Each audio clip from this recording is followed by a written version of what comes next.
Bismillahirrahmanirrahim. Assalamualaikum warahmatullahi wabarakatuh. Tuan-tuan dan puan-puan yang dirahmati Allah Subhanahu wa taala sekalian. Mari kita memulakan pengajian kita dengan membaca ummul kitab Al-Fatihah. A'udzu billahi minasy syaithanir rajim. Bismillahirrahmanirrahim. Alhamdulillahi rabbil alamin. Ar-Rahmanir Rahim. Maliki yaumiddin. Iyyaka na'budu wa iyyaka nasta'in. Ihdinas siratal mustaqim. Siratal ladzina an'amta 'alaihim غير المغضوب عليهم ولا الضالين آمين. Bismillahirrahmanirrahim. Alhamdulillah wassalatu wassalamu ala Rasulillah wa ala alihi wa ashabihi wa mawala. Subhanaka la ilma lana illa ma 'allamtana innaka antal alimul hakim. Amma ba'd. Rabbi syrah li sadri wa yassir li amri wahlul 'uqdatam min lisani yafqahu qawli. Amin ya rabbal alamin. Alhamdulillah tuan-tuan dan puan-puan, kita bersyukur kepada Allah Subhanahu wa taala yang masih lagi memberi kita kekuatan untuk terus istiqamah dalam usaha memahami bahasa Arab Al-Quran ini. Mudah-mudahan usaha yang berterusan ini menjadi bukti bahawa kita menganggap penting Al-Quran. Maka dengan sebab itu kita berusaha memahaminya. Dan mudah-mudahan berkat usaha yang berterusan ini yang Allah kurniakan kita kefahaman. Baik, mari kita masuk kepada pembelajaran hari ini. Hari ini kita masuk episod 56. Baik, sebelum sambung ayat seterusnya, mari kita buat sedikit ulang kaji tentang jenis perkataan dalam bahasa Arab. Dalam bahasa Arab, perkataan Arab terbahagi kepada 3 jenis sahaja. Yang pertama isim, yang kedua fi'il, yang ketiga haraf. Baik, mari tengok beza isim, fi'il, haraf. Isim dan fi'il ada pattern, manakala haraf dia tidak ada pattern. Baik, mari tengok beza dari sudut ganti nama diri tersembunyi. Baik, dalam isim dan haraf tidak ada ganti nama diri tersembunyi. Dalam fi'il sahaja yang ada ganti nama diri tersembunyi. Baik, mari tengok contoh. Kita tengok dulu contoh isim. Contoh di sini mafrud dengan makruh. Baik, kita nak tahu makna mafrud dengan makruh ni, kita kena kenal pasti dia punya pattern. Pattern ni macam imbuhan. Imbuhan ni macam huruf tambahan. Kita kena tengok huruf tambahan. Baik, huruf tambahan di sini mim waw. Baik, kalau ada mim waw, maknanya dia selari dengan pattern maf'ul. Kalau ikut pattern maf'ul, maknanya dia isim maf'ul. Kalau isim maf'ul, dia adalah isim yang ada imbuhan di, ataupun yang di, ataupun orang yang dia. Nanti terjemahan tu boleh terjemah dengan tambahan di, atau yang di, atau orang yang di. Baik, mafrud ni, kalau buang mim waw, kita biasa dengar fardu. Fardu maknanya wajib. Kalau mafrud, diwajibkan. Diwajibkan atau difardukan. Baik, makruh ni pula dibenci ataupun yang dibenci. Dua-dua isim ni ada imbuhan di sebab mengikut pattern maf'ul. Macam mana tahu dia ikut pattern maf'ul? Kita tengok huruf tambahan dia, iaitu mim dengan waw. Baik, mari tengok fi'il pula. Contoh di situ furido dengan kuriha. Baik, nak tahu makna furida dengan kuriha ni, kena tahu pattern dulu. Nak tahu pattern, kena tengok huruf tambahan. Kalau tak ada huruf tambahan, boleh tahu juga pattern dengan cara tengok baris. Tengok di sini baris huruf pertama baris depan, tengah baris bawah, ujung baris atas. Yang ni mengikut pattern fu'ila. Fu'ila, kalau pattern fu'ila itu fi'il madi yang ada dia, telah, di. Baik, tadi mafrud difardukan. Kalau furido difardukan juga, tapi ada dia telah di. Dia telah difardukan. Tadi makruh dibenci. Kalau kuriha, dia telah dibenci. Baik, mari tengok haraf. Baik, haraf dia tak ada pattern. Contoh li. Li ni tak ada ikut mana-mana bentuk. Dia memang asalnya begitu. Kemudian dia tidak ada ganti nama diri tersembunyi. Cuma dia ada banyak makna. Antara makna li bagi. Contoh kita baca surah Al-Fatihah. Alhamdulillah. Segala puji bagi Allah. Li di situ bagi. Baik, ada li yang kita jumpa maknanya kepunyaan. Contoh, lillahi ma fis samawati wa ma fil ard. Kepunyaan Allah lah semua yang di langit dan di bumi. Li di situ maknanya kepunyaan. Ada li maknanya supaya. Contoh surah Yasin, litunzira qauman ma unzira aba'uhum. Supaya engkau beri peringatan. Di situ li maknanya supaya. Jadi ada li maknanya supaya, ada li yang kita jumpa maknanya kepunyaan, ada yang maknanya bagi. Maknanya li itu ada beberapa makna. Maknanya bukan satu saja. Baik, habis ulang kaji ringkas tadi. Sekarang kita nak sambung surah Toha ayat ke-46. Mari kita bacakan dahulu ayatnya. Allah berfirman, A'udzubillahi minasyaitonirrajim. Qala la takhafa innani ma'akuma asma'u wa ara. Terjemahannya, Allah berfirman, janganlah kamu berdua khawatir. Sesungguhnya aku berserta kamu berdua. Aku mendengar dan melihat. Baik, Allah Subhanahu Wa Taala perintahkan kepada Nabi Musa dengan Nabi Harun supaya pergi berdakwah kepada Firaun.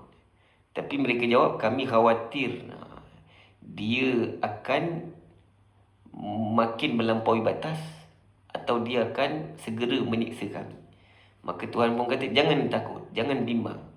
Aku berserta kamu berdua, aku mendengar dan melihat. Maka nanti Nabi Musa dan Nabi Harun melaksanakan apa yang Allah perintahkan.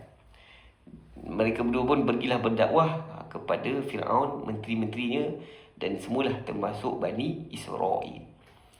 Baik, mari tengok word by word perkataan yang ada di sini. Yang pertama, qala. Terjemahannya, dia telah berkata.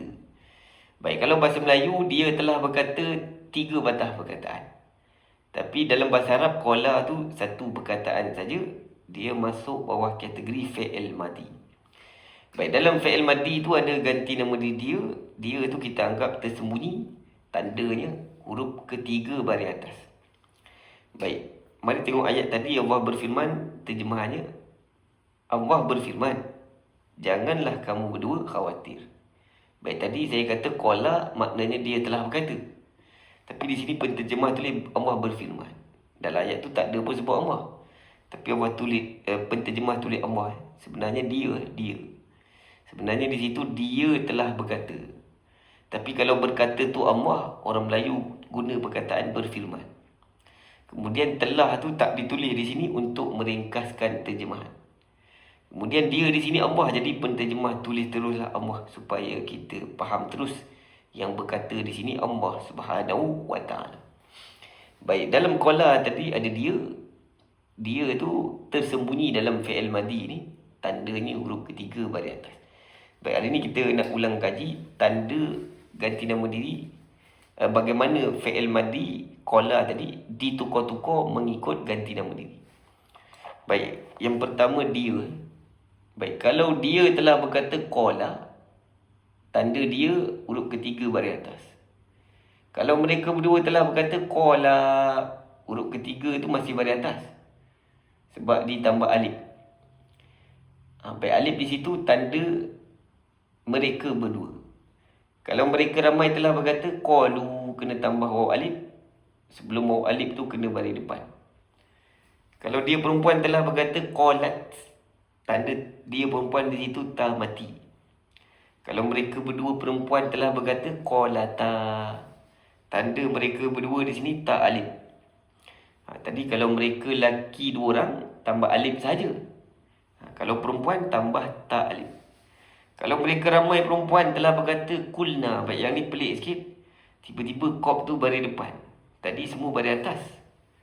Tadi semua baris atas, tapi di sini kopnya baris depan. Baik, fi'il madi kalau tengahnya ada alif, apabila kita tukar ganti nama diri, bermula dari mereka perempuan ni dia dah lain sikit. Kenapa lain sikit? Sebab alif tengah tu dah dibuang.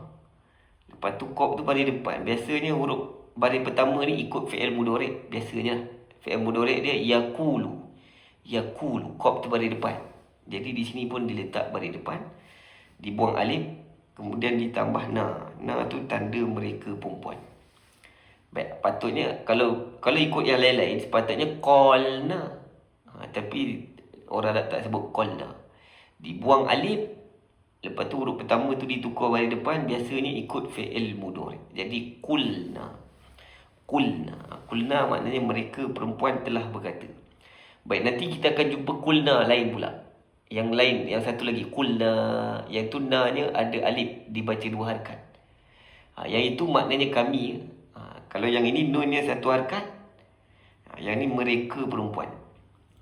Yang ni mereka perempuan. Kalau yang selalu kita jumpa qulna, na tu ada alif dibaca 2 harakat. Kalau qulna, yang tu maknanya kami. Baik, mari tengok seterusnya. Ganti nama di pihak kedua, iaitu engkau. Kalau kau telah berkata qulta, kamu berdua telah berkata qultuma. Kamu ramai telah berkata qultum. Kau perempuan telah berkata qulti. Kamu berdua telah berkata qultuma. Baik, kat sini kamu berdua laki perempuan tandanya sama, iaitu tuma. Kalau kamu ramai telah berkata qultunna. Qultunna. Ulang qulta, qultuma, qultum. Qulti, qultuma, qultunna. Baik, seterusnya kalau aku telah berkata qultu. Kami telah berkata qulna. Baik, nanti jumpa fi'il madi yang sama kategori macam qala. Pertukarannya lebih kurang. Contoh puasa. Puasa soma. Puasa soma. Kalau 2 orang soma. Kalau ramai somu. Kalau perempuan somat. Kalau 2 orang perempuan somata. Kalau ramai sumna. Sumna. Kalau ramai sumna. Nanti jumpa fi'il yang sama mu'tal, ada huruf illah kat tengah. Dia lebih kurang macam qala, sama je qala. Cuma nanti dekat ganti nama diri mereka perempuan ni kena tukar baris. Baris tu kena cek kamus ke, biasanya ikut fi'il mudhari'. Baik, tadi puasa tadi dekat mereka perempuan dia jadi sumna. Sumna jadi sama macam qulna. Sumna tu ikut fi'il mudhari'. Fi'il mudhari' dia yasumu.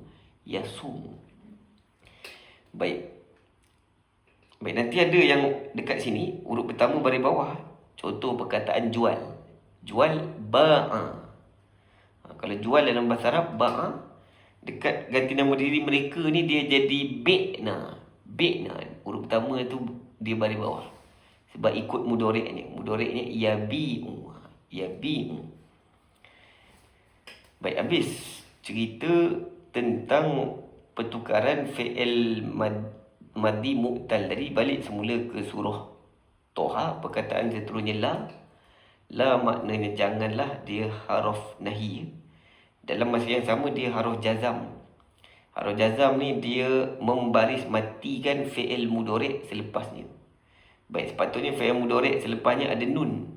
Sebab di situ kamu berdua. Kamu berdua kalau dalam fi'il mudhari' kena ada nun, alif nun. Tapi di situ dibuang nun. Sebab la nahi ni. Baik, selepas la yang berikutnya takhafa. Takhafa maknanya kamu berdua khawatir. Itu fi'il mudhari'. Baik, dalam fi'il mudhari' tu ada kamu berdua. Tanda sepatutnya ta dengan alif nun. Tapi di situ nun telah dibuang kerana ada la nahi tadi. La nahi tadi maknanya janganlah. La nahi dia dalam masa yang sama adalah haruf jazam. Haruf jazam membaris matikan fi'il mudhari' selepasnya. Sepatutnya takhafani, tapi ni dekat ujung telah dibuang. Baik, selepas takhafa innani. Innani maknanya sesungguhnya aku. Baik, mari tengok jenis perkataan ni. Inna tu sesungguhnya itu haruf taukid. Ni aku itu domir muttasil. Orang Melayu panggil ganti nama diri melekat. Selepas innani yang berikutnya ma'akuma ada dua batah perkataan. Yang pertama ma'a, yang kedua kuma. Baik, mari tengok terjemahan. Ma'a maknanya bersama, kuma kamu berdua. Baik, mari tengok jenis perkataan ni. Yang pertama ma'a, bersama itu isim. Kuma kamu berdua itu domir muttasil. Orang Melayu panggil ganti nama diri melekat. Baik, tadi tuan-tuan dan perempuan, kita cerita tentang fi'il madi tadi. Contoh tadi, kamu berdua telah berkata tadi. Baik, kalau kamu berdua dalam fi'il madi, fungsi dia pelaku. Tanda dia tuma. Tuma. Ini dalam fi'il madi. Fungsinya pelaku. Baik, kalau yang kita jumpa tadi, kuma itu ganti nama diri melekat. Tadi kuma tadi ganti nama diri melekat. Di sini digunakan ganti nama diri melekat sebab berada selepas isim. Fungsi kat sini mudhaf ilaih. Kuma di sini berfungsi sebagai mudhaf ilaih. Baik, selepas ma'akuma yang berikutnya asma'u. Asma'u maknanya aku mendengar. Ini fi'il mudhari'. Dalam fi'il mudhari' tu ada ganti nama diri aku. Aku tu kita anggap tersembunyi, tandanya hamzah. Baik, ulang lagi sekali. Asma'u maknanya aku mendengar. Ini fi'il mudhari'. Dalam fi'il mudhari' tu ada aku. Aku tu kita anggap tersembunyi, tandanya hamzah. Baik, yang terakhir wa'ara. Ada dua batah perkataan di situ. Yang pertama wa, yang kedua ara. Baik, mari tengok terjemahan. Yang pertama wa maknanya dan, yang kedua ara maknanya aku melihat. Baik, mari tengok jenis perkataan yang ada di sini. Yang pertama wa dan itu harf ataf, fungsinya menyambung cerita. Manakala ara fi'il mudhari', dalam fi'il mudhari' tu ada ganti nama diri aku. Tanda aku di situ adalah huruf hamzah. Tapi di sini penterjemah tak tulis aku. Sebab apa tak tulis aku? Sebab tadi dah tulis aku. Aku mendengar dan melihat. Kalau ikut dua kali aku tu, aku mendengar dan aku melihat. Tapi dalam bahasa Melayu dah ditulis aku tadi, maka di sini tak perlu ditulis aku. Kalau bahasa Arab, dua-dua fi'il mudhari' ni ada aku. Dan ganti nama diri aku tu kita anggap tersembunyi. Tandanya ialah huruf hamzah. Cuma ganti nama diri tersembunyi ni, dia ada masa sesuai diterjemahkan. Ada masa ikut gaya bahasa Melayu tak berapa sesuai diterjemahkan. Baik, habis surah Tuha ayat yang dibincangkan tadi. Sekarang kita nak buat latihan. Soalan pertama, sila kenal pasti terjemahan perkataan yang merah. Baik, di sini saya merahkan perkataan berkata Musa. Baik, terjemahan sebenarnya, dia telah berkata. Dia telah berkata, ya Tuhanku, lapangkanlah untukku dadaku. Baik, kita nak cari terjemahan bagi perkataan berkata Musa ataupun terjemahan sebenar dia telah berkata. Baik, jawapannya, kalau B ni salah. Kalau B ni salah kerana alif tu tak boleh baris sebab alif huruf sakit. Baik, dia antara A dengan C saja. Baik, bunyi lebih kurang. A tu kola, C kola, bunyi lebih kurang. Baik, jawapannya C ya. Jawapannya C sebab berkata alifnya duduk tengah. Baik, kalau yang ni huruf elah kat ujung, alif kat ujung, ini namanya alif maksurah, dia duduk kat ujung. Kalau kat ujung ni maknanya lain ni. Yang A ni maknanya dia telah benci. Kola ni maknanya dia telah benci. Kalau kola barulah dia telah berkata. Baik, seterusnya, berkatalah mereka berdua, ya Tuhan kami, sesungguhnya kami khawatir bahawa dia segera menyeksa kami, atau dia akan bertambah melampaui batas. Baik, kita nak cari di situ perkataan berkatalah mereka berdua, atau makna sebenarnya mereka berdua telah berkata. Baik, kalau C tu mereka berdua telah berkata, tapi untuk perempuan sebab ada tak alif, jadi C salah. Dalam ayat ni mereka berdua, Nabi Musa dan Nabi Harun, lelaki. Jadi C salah. Baik, kalau B tu ada alif tapi ada nun, nun alif, yang ni dia jadi kami telah berkata. Okay, yang betul A ada alif, tak ada nun kat situ, tak ada ta. Kalau ada nun, maknanya nun alif kami. Kalau ada ta alif, itu mereka berdua perempuan. Kat sini kita nak mereka berdua merujuk kepada Musa dan Harun, lelaki. Jadi tandanya alif saja, tidak ada nun, tidak ada ta. Baik, jawapannya A, qala. Baik, soalan seterusnya. Mereka berkata sesungguhnya dua orang ini adalah benar-benar ahli sihir yang hendak mengusir kamu dari negeri kamu dengan sihirnya. Baik, kat sini mereka ni ramai. Mereka ni ramai. Geng-geng Fir'aun lah ni. Geng-geng Fir'aun kata Musa dan